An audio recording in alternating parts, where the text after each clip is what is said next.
Maria Paulina Renieri Pádula, 70 anos, eu tive um AVC. Foi há muitos anos que a dona Paulina passou por esse trauma. Durante uma viagem de família, ela sofreu um acidente e na mesma hora teve o AVC. As sequelas foram grandes, mas graças a Deus, hoje ela tem uma vida normal. Quando foi o AVC? Foi no dia 12 de dezembro de 1998, aproximadamente 7 horas da manhã. Os primeiros sintomas, eu estava desacordada, eu não tinha muita noção do que estava acontecendo, aliás, nenhuma noção. Eu só ouvia a voz do Darcy que falava aqui para mim, né, no alto da minha cabeça, ele conversava comigo e dizia que tinha acontecido uma grande desgraça para nós. Mas eu sentia que alguma coisa ardia aqui no meu rosto, né, na minha testa, mas eu não sabia o que estava acontecendo. Por enquanto, eu não tinha nenhuma noção de sintoma. Foi assim, nós estávamos em uma estrada no Peru, em Lima.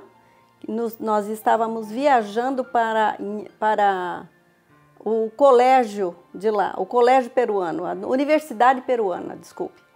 A Universidade Peruana, e no meio do caminho nós sofremos um choque. O ônibus bateu de frente com o carro que nós estávamos, um táxi. E o meu genro é peruano, o pastor Pablo, e o Darcy. Então, os dois estavam sóbrios.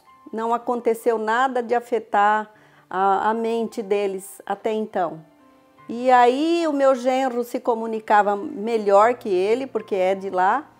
E nós fomos sendo levados para não transeuntes, para pessoas que tinham carro, que passava ali e cada um ia levando a pessoa que estava pior. Por causa do acidente, o AVC foi diagnosticado como traumático. Isso devido a uma forte pancada na cabeça. As sequelas afetaram em muito a vida da dona Paulina. A primeira sequela que eu percebi foi que eu não podia endireitar a minha cabeça. E o meu lado esquerdo todo estava sendo comprometido pelo AVC. Então eu não andava, no começo eu não falava, a minha boca era torta, né, para o lado. E então essas foram alguns sintomas que eu tive, né? Fiquei deitada, acamada, sem poder levantar. Alguém tinha que vir me dar banho todos os dias.